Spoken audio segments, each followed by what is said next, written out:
จากเวลานี้เป็นเวลาที่มารวมกันอยู่ที่ศาลาการประเรียนนี้ก็เพื่อที่จะฝึกกายฝึกจิตนี้ให้สงบระงับกายก็นั่งนิ่งนิ่งไม่ไหวติงและไม่ให้ง่วงเหงาหาวนอนเมื่อกายนิ่งได้ยังจิตใจก็ทำจิตให้นิ่งต่อไปพระพุทธเจ้าทรงตรัสว่านัตถิสันติปรังสุขขังแปลว่าสุขอื่นยิ่งไปกว่าความสงบไม่มี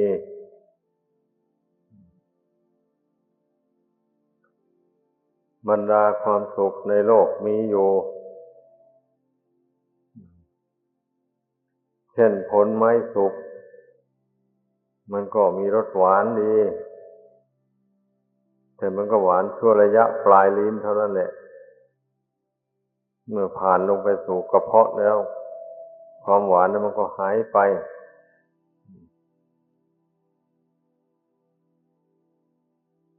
ความสุขอันเกิดจากการกินอาหารอิ่มน้ำสำราญการได้นอนหลับสนิทสบายดีการมีเงินใช้สอยไม่ขัดสนมีเครื่องใช้ไม้สอยต่างๆครบตามกระบวนการของโลกสมัยปัจจุบันไอ้หมู่นี้มันก็เป็นความสุขชั่วคราวทั้งนั้นแหละบุคคลมาติดอยู่ในความสุขเหล่านี้แหละจึงพ้นจากทุกข์ไปไม่ได้ทุกข์เหล่านี้เป็นเหยื่อล่อให้ติดอยู่ในทุกข์ดังนั้นผู้ปฏิบัติธรรมทั้งหลายให้พึงเข้าใจกันเหตุดังนั้นน่ะการฝึกกันอบรมกันจึงต้องฝึกให้ตื่นดึกลุกเช้าต้องให้ทำข้อวัดปฏิบัติให้ตรงตามเวลาหมู่นี้มันก็ล้วนแต่ฝึกให้คนเรานั้นมีจิตใจตั้งมั่นต่อความดีมีสติสัมปชัญญะเตือนใจของตนให้ตื่นตัวอยู่เสมอว่าความตายนั่นน่ะมันไม่มีกำหนดหมายเลยบทมันจะตายมาปุ๊บปั๊บมันเอาไปเลยก็มีชีวิตนี้น่ะมันฝากไว้กับความตายไม่ใช่เป็นของเราอะไรจริงจังดวงจิตนี่มาอาศัยอยู่ชั่วคราวเท่านั้นเองชั่วระยะบุญกรรมที่อุปถัมภ์บำรุงอยู่เท่านั้นเมื่อหมดบุญหมดกรรมอันนี้ลงไปแล้วรูปร่างอันนี้ก็ตั้งอยู่ไม่ได้เลยดังนั้นผู้มีปัญญาทั้งหลายท่านจึงไม่นิ่งนอนใจ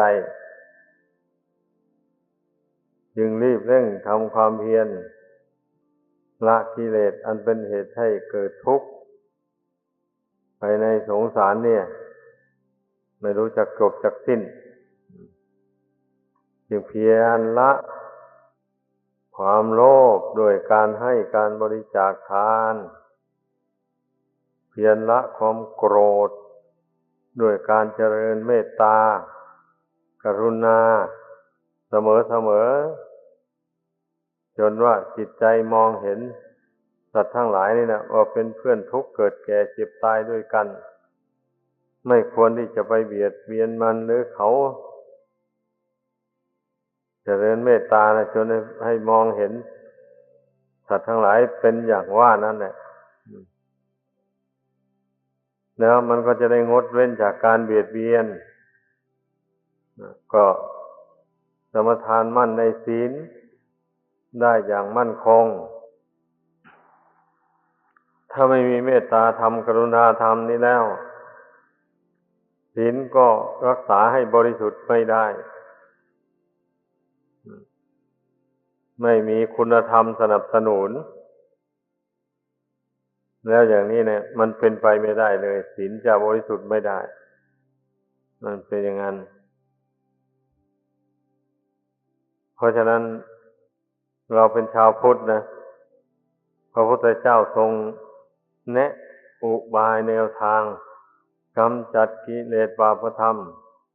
ออกจากจิตใจอย่างนี้แล้วเราจะไปปล่อยให้วันเวลาล่วงไปเสียเปล่านั้นมันก็ไม่สมควรเลยเพราะว่ากิเลสเหล่านั้นน่ะมันเป็นเหตุให้เกิดทุกข์จริงๆอย่างความโกรธอย่างเนี้ยเมื่อมันโกรธเข้ามาแล้วมันก็แสดงกิริยากายวาจาอันชั่วหยาบออกไปมันก็เป็นบาปเป็นกรรมเป็นเวรติดตัวแล้วนั่นน่ะแต่คนเรามันไม่รู้หรอกว่ากรรมเวรอันนั้นมันติดตัวไปเหตุทั้งนั้นน่ะมันถึงไม่ยอมปฏิบัติตามคำสอนมันจะไม่ห้ามจิตใจตัวเองเวลามันอยากโกรธขึ้นมามันก็ปล่อยให้มันโกรธซะเต็มที่เช่นนี้แล้วมันจะไม่ให้กรรมเวรติดตามไปสนองให้เป็นทุกข์อย่างไรได้เล่าแต่ตัวเองไปสร้างกรรมสร้างเวรขึ้นให้แก่ตัวเอง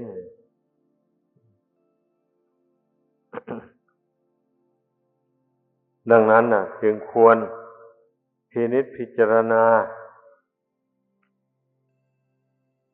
ให้เห็นคุณานุภาพแห่งข้อปฏิบัติเหล่านี้ด้วยตนเองให้เห็นอานุภาพแห่งการภาวนาว่าการภาวนาเนี่ยมันทำใจให้สงบระงับจากกิเลสเหล่านั้นแหละไม่ใช่อย่างอื่นใดเราพยายามทำใจสงบก็เพื่อไม่ให้มันปรุงแต่งกิเลสคือความโลภความโกรธให้เกิดขึ้นในใจนี้เองพยายามใช้ปัญญาสอนใจนี่ให้เห็นโทษแห่งความโลภความโกรธเหล่านี้เห็นโทษแห่งความหลงความเข้าใจผิดต่างๆเนี่ยมันทำให้คนเราเดินทางผิดเพราะว่ากายวาจาเนี่ยมันมีใจเป็นใหญ่เป็นประธานถ้าใจเห็นผิดแล้วมันก็ใช้กายใช้วาจาทำผิดพูดผิดจากทำนองครองธรรมไปอันนี้แหละเช่นบางคนก็เห็นไปว่าการฆ่าสัตว์นี่ไม่เป็นบาปหรอกแต่ว่าฆ่าสัตว์ที่เป็นอาหารนะสัตว์อันใดที่ไม่เป็นอาหารอย่าไปฆ่ามันเพราะว่าชีวิตของมนุษย์เรานี่มันอยู่ด้วยกับเนื้อสัตว์ถ้าไม่ได้รับประทานเนื้อสัตว์แล้วมันจะอยู่ไม่ได้ไอ้ของมึนเมาต่างๆมีสุราเมรัยหมู่นี่ก็เป็นของประดับโลกถ้าไม่มีน้ำพันนี้คนเราก็หงอยเหงาเศร้าใจหาความสุขสบายไม่ได้เมื่อมีน้ำพันนี้หล่อเลี้ยงเข้าไปแล้ว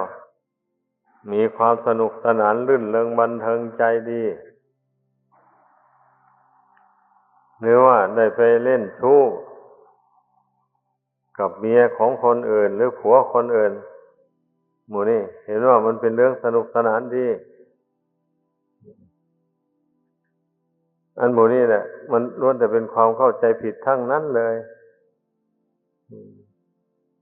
ถ้าบุคคลเข้าใจถูกต้องแล้วจะไม่ทำเป็นเด็ดขาดเลยเช่นอย่างข้อที่หนึ่งนั่นอย่างนี้นะสัตว์ทั้งหลายนะมันขานอาสามาเป็นอาหารของมนุษย์หรือไม่มันประกาศเมื่อไหรนี่มันไม่มีใครจะตอบได้เลยตอนนี้นะมันว่ากันเอาเฉยๆนี่สัตว์ทั้งหลายยอมกลัวตายรักชีวิตของตนเหมือนกันหมดทุกชนิดเลยใครๆก็ไม่อยากให้ใครมาทำร้ายตนมาเบียดเบียนตนแม่ตัวของตัวเองก็ลองคิดดูก็รักชีวิตของตัวเองไม่อยากให้ใครมาเบียดเบียนเลยอย่าว่าแต่ตบตีเลยแม้แต่ด่าว่าโดยวาจาก็เจ็บใจเต็มทีอยู่แล้วนี่นะเพราะฉะนั้นผู้ใดไปเบียดเบียนบุคคลอื่นและสัตว์อื่นก็จึงชื่อว่าเป็นผู้เอาเปรียบบุคคลอื่นและสัตว์อื่นเห็นว่าตนมีอำนาจเหนือเขาก็ทำได้ทำเอาบางทีเขามาทำตนก็ไม่ปรารถนาจะให้เขาทำหาทางต่อสู้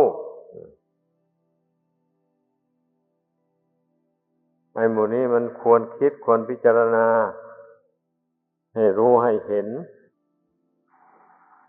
การต่อสู้กันเบียดเบียนซึ่งกันและกันมันก็เป็นกรรมเป็นเวรตามสนองกันไปชาติแล้วก็ชาติเล่าดังเราจะเห็นได้ปัจจุบันนี่แหละทำไมคนหนึ่งฆ่ากันนักหนามันไม่ใช่ว่ามันฆ่ากันโดยไม่มีเหตุปัจจัยมันเหตุในหนหลังมาสมทบกับเหตุในปัจจุบันด้วยเหตุในปัจจุบันต่างคนต่างไม่มีศีลไม่สำรวมกายวาจาพูดกระทบกระทั่งกันเข้าแสดงกิริยาหยาบคายต่อกันและกันประกอบกับกรรมเก่าที่ได้ทำมาแต่ก่อนนู่นเคยได้เบียดเบียนกันมามันก็มาหนุนตรงให้มีความโกรธความพยาบาทขึ้นอย่างรุนแรงเนี่ยก็ได้ลงมือประหัตประหารกันใครดีก็ใครอยู่ใครไม่ดีก็ตายไปบางทีมันก็ลอบกัดเอาโดยเจ้าตัวไม่รู้เลย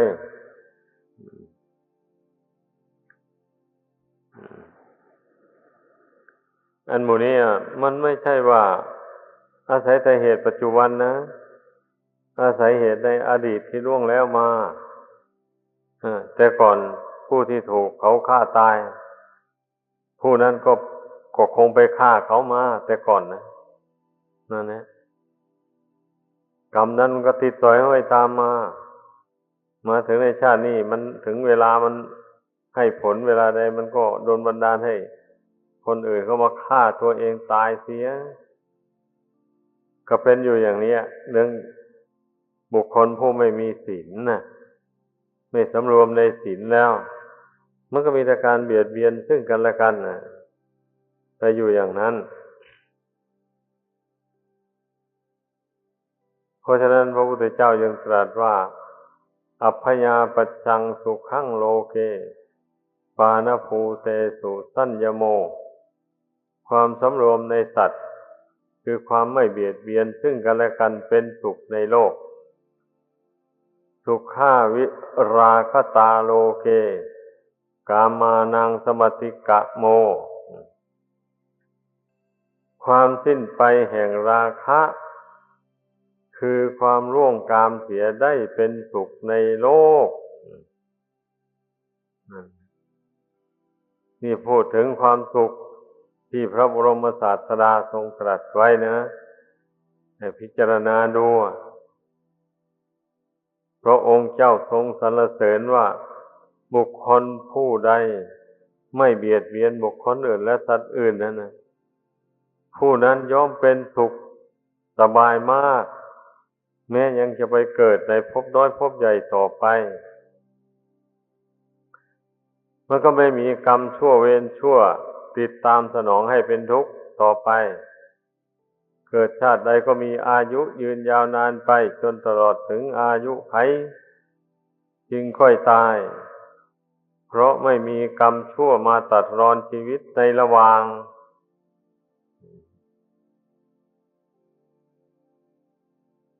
แต่บุคคลผู้ภาคเพียรพยายามละความกำหนัดยินดีให้เบาบางออกไปจากจิตใจได้เท่าไร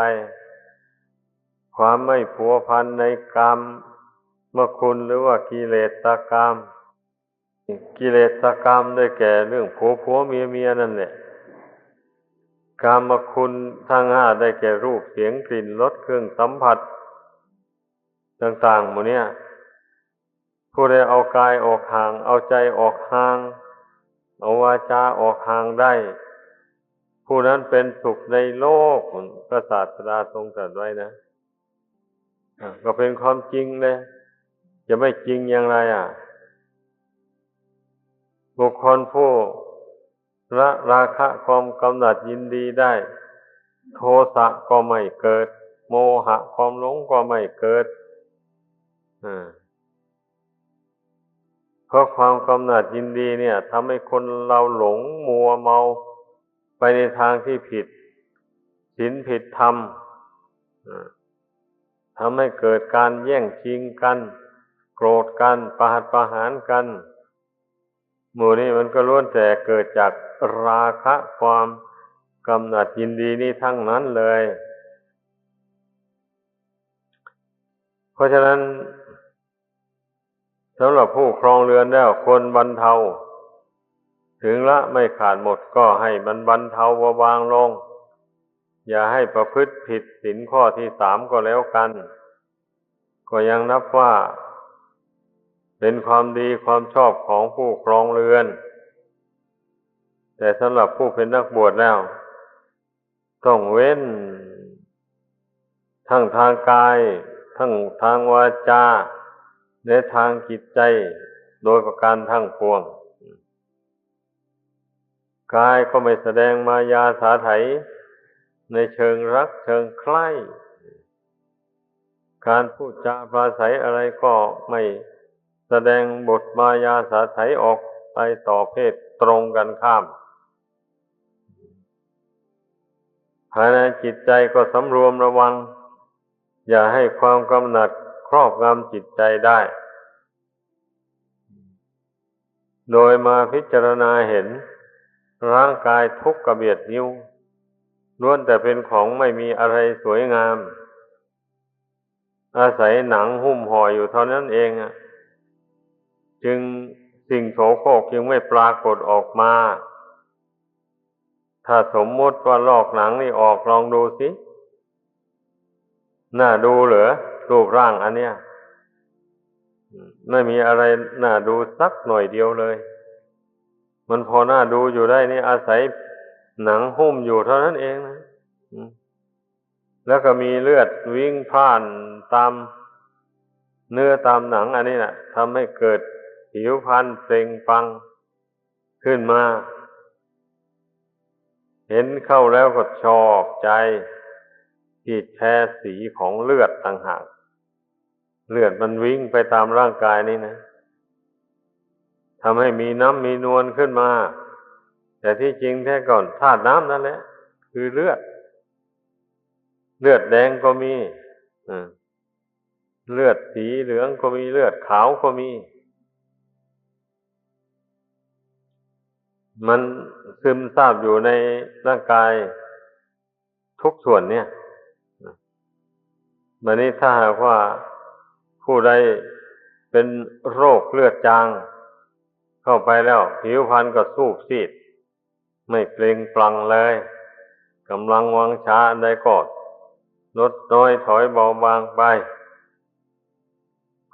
คนผู้เช่นนั้นน่ะไม่น่าดูเลยไม่น่าปรารถนานี่อย่างนี้แหละลองพิจารณาดูถ้าผู้ใดมาเพ่งพิจารณา ร่างกายสังขารให้เห็นตามสภาพความจริงอย่างว่ามานี่ถ้าเป็นนักบวชก็คลายความกำหนัดยินดีออกไปเรื่อย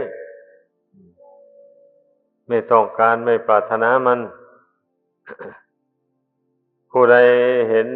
ร่างกายสังขารตามความเป็นจริงอยู่เสมอไปผู้นั้นย่อมประพฤติพรหมจรรย์ไปได้ตลอดรอดฝั่งถึงแม้ยังจะไม่ได้บรรลุมรรคผลอะไรแต่ความรู้สึกในใจนั่นนะไม่ปรารถนาในรูปเสียงกลิ่นรสเครื่องสัมผัสเลยเพราะมองเห็นแล้วไม่มีชิ้นส่วนตรงไหนที่ว่าสวยงามหรือว่าเที่ยงยั่งยืนไม่มีเลยเป็นนักบวชต้องบำรุงความรู้ความเห็นดังกล่าวมานี่แหละให้เกิดให้มีขึ้นในใจอยู่เสมอไปอย่าไปมองเห็นตามความนิยมสมมุติของชาวโลกผู้ที่หมกมุ่นอยู่ด้วยราคะตัณหามันก็ต้องเป็นไปอย่างนั้นแหละว่ารูปนั่นสวยงามดีรูปนี้ขี้ร้ายเสียงนั่นไพเราะดีเสียงนี้ไม่ไพเราะอะไรทำนองเนี้ยมันก็เลือกคัดจัดสรรกันไปอย่างนั้นเนี่ย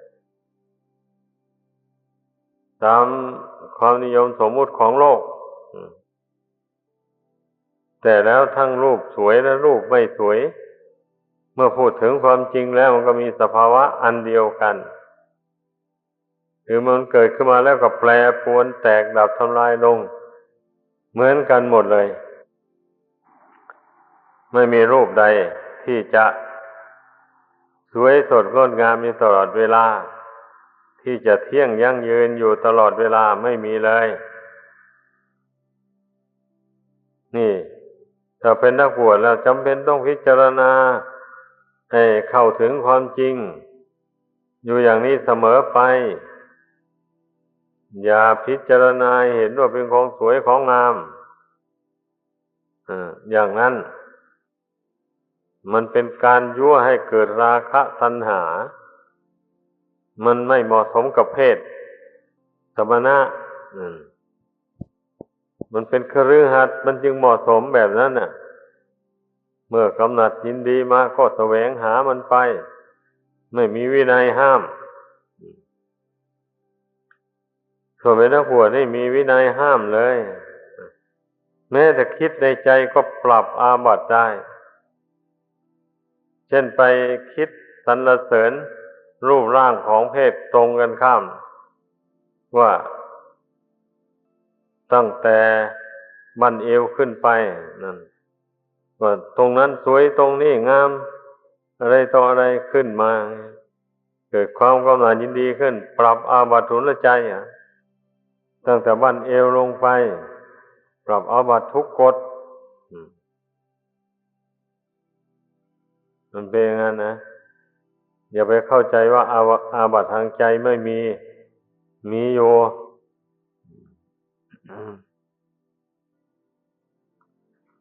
เพราะฉะนั้นเราต้องรู้เราต้องเข้าใจความเป็นนักบวชของตนผู้เป็นคฤหัสถ์ก็เหมือนกันนะมันต้องนึกว่าเราเป็นบริษัทของพระพุทธเจ้าเราเป็นลูกศิษย์ของพระพุทธเจ้าเราต้องปฏิบัติตามวินัยที่พระพุทธเจ้าทรงบัญญัติไว้นั้นอย่างเคร่งครัด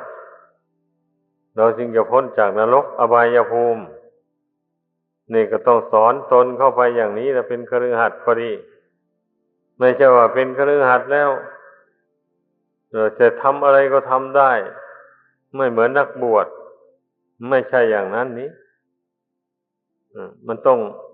เลือกทำเพราะว่าของในโลกอันนี้น่ะลองสังเกตดูมีทั้งของดีมีทั้งของเลวนั่นไม่ใช่ว่าดีทั้งหมดไม่ใช่เลวทั้งหมดปนเปกันอยู่นั้นเลยทั้งสองอย่างเนี้ย อันนี้ชั้นใดก็อย่างนั้นแหละความประพฤติของคนเราเนี่ยอืมมันมีใจเป็นประธานคราวใดใจเป็นอกุศลมันก็แสดงออกทางกายทางวาจาไปในทางเบียดเบียนบุคคลอื่นและสัตว์อื่นนี่เรียกว่าจิตเป็นอกุศลนั่นเป็นอย่างนั้นคราวใดจิตเป็นกุศลเปี่ยมไปด้วยเมตตากรุณามันก็แสดงออกซึ่งความช่วยเหลือเกื้อกูลแก่บุคคลอื่นและสัตว์อื่นไม่เบียดเบียนนั่น มันเป็นอย่างนี้ในชีวิตของคนเรานี่นะหรือว่าพูดถึงดวงจิตโดยตรงมันมีทั้งดีมีทั้งชั่วอยู่ในดวงจิตอันเนี้ยดังนั้นน่ะพระศาสดาจึงได้ทรงสอนให้ภาวนาคัดเลือกอารมณ์ของจิตเนี่ยอันใดที่เป็นความคิดความเห็นเป็นไปทางบาปอกุศลแล้วกำหนดละทิ้งไปเลยไม่คิดไม่ปรุงแต่งมันต่อไปหรือว่าความคิดอันใดมันเป็นไปเพื่อความรักความใคร่ความโกรธความพยาบาทต่างๆหมดนี้นะเป็นความคิดที่เป็นอกุศลนะเราต้องพยายามกำหนดใจละเรื่อยไปแล้วก็ไม่สร้างมันขึ้นมาต่อไปอีกความคิดอันใดซึ่งประกอบไปด้วยเมตตากรุณาคิดช่วยเหลือเกื้อกูลด้วยผู้อื่นด้วยให้พ้นจากทุกข์จากภัยในสงสารไม่คิดล้างผลาญเบียดเบียนใครไอ้อย่างนี้เป็นความคิดที่เป็นกุศลเดี๋ยวคิดอีกอย่างหนึ่งเป็นความดำริที่ว่าทำไฉนหนอเราถึงจะพ้นจากอำนาจแห่งกามตัณหาอันนี้ไปได้ทำไฉนหนอเราจึงจะพ้นจากรูปตัณหาต่างๆหมู่เนี้ยดำริเข้าไปเพราะรูปกายอันนี้น่ะมันเป็นของไม่เที่ยงถ้าจิตยังผูกพันมันอยู่ตราบใดแล้วมันก็เป็นทุกข์อยู่อย่างนี้แหละอย่างปัจจุบันนี้เองเอามาอาศัยอยู่ในของไม่เที่ยงมันก็เป็นทุกข์ทนทรมานอยู่อย่างนี้แหละต้องได้เลี้ยงต้องได้ปนปือมันถึงจะเลี้ยงหรือปนปือมันเท่าไหร่มันก็ยังไม่เที่ยงอยู่นั่นแหละมันยังแปรปรวนไปอยู่ดังนั้นนะมันถึงได้เป็นทุกข์แหละดวงจิตดวงเนี้ยก็มาอาศัยอยู่ในของไม่เที่ยงนี่แหละต้องเพ่งพิจารณาดูรูปกายอันนี้ให้จนเกิดนิพพิทาความเบื่อหน่ายบุคคลผู้ที่ขาดความเชื่อความเลื่อมใสในธรรมะคำสอนของพระพุทธเจ้าไม่ควบคุมจิตใจไม่ทำความพอใจยินดีอยู่ในธรรมะไปยินดีอยู่ในทางอธรรมสิ่งที่ไม่เป็นธรรมนั่นอย่างนี้นะมันก็ขาดจากกุศลคุณงามความดีสิบัดนี้เหมือนอย่างสายว่าวมันขาดนั่นแหละเมื่อสายมันอยู่ข้างล่างมันขาดแล้วนี่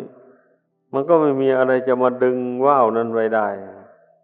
สุดแล้วแต่ลมมันจะพัดไปยังไงทางใดมันก็ไปทางนั้นนี่ว่าวไอ้จิตใจคนเรานี่ก็เป็นเช่นนั้นแหละถ้าหากว่าไม่ฝึกให้เกิดความรู้ความฉลาดขึ้นไม่สามารถจะสอนตนได้อย่างนี้นะชีวิตนี้มันก็ขาดจากความสุขความเจริญขาดจากปัญญาญาณความรู้ยิ่งเห็นจริงในธรรมของจริงที่พระพุทธเจ้าทรงแสดงไว้เราเกิดมาพบศาสนธรรมคำสอนของพระพุทธเจ้าก็จริงอยู่แต่ว่าคนบางคนบางพวกกันไม่พอใจไม่เลื่อมใสหากแต่ว่าปฏิญญาณตนถึงพระพุทธพระธรรมพระสงฆ์เป็นที่พึ่งอยู่นั่นแล้วนะ แต่เมื่อจะโน้มธรรมะคำสอนเข้ามาสู่จิตใจจริงๆไม่เอาไม่สู้อ่า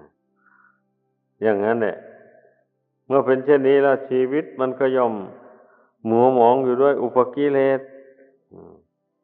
กิเลสมันก็ย่อมครอบงำเอามันเป็นอย่างนั้นเพราะฉะนั้นน่ะพุทธบริษัทอย่าพากันประมาทเพราะชีวิตนี้เป็นของไม่เที่ยงความตายเป็นของแน่นอนเราจะอยู่โลกนี้ไปไม่ได้นานเนี่ยเดี๋ยวก็ตายกันร่างกายนี้ก็ต้องกองอยู่พื้นแผ่นดินนี้ดวงจิตก็ไปตามยถากรรมสุดแล้วแต่ใครทำดีทำชั่วไปอย่างไรกรรมดีกรรมชั่วมันก็นำดวงจิตนี้ไปท่านผู้ใดละอาสวะกิเลสให้หมดสิ้นไปแล้วท่านผู้นั้นก็เข้าสู่พระนิพพานหรือท่านละกิเลสให้ขาดไปได้โดยเอกเทศเมื่อดับขันธ์บันไดแล้วท่านก็ไปเกิดในสุคติโลกสวรรค์ในตำราท่านกล่าวไว้ว่าพระโสดาบันนี่ชอบไปเกิดในสวรรค์ชั้นดุสิตท่านที่คนมีบุญมากไปเกิดกันดังนั้นพระโสดาบันนี่ถือว่าเป็นผู้มีบุญมากทีเดียวเมื่อไปเกิดอยู่สวรรค์ชั้นดุสิตท่านก็เพียรพยายามบำเพ็ญ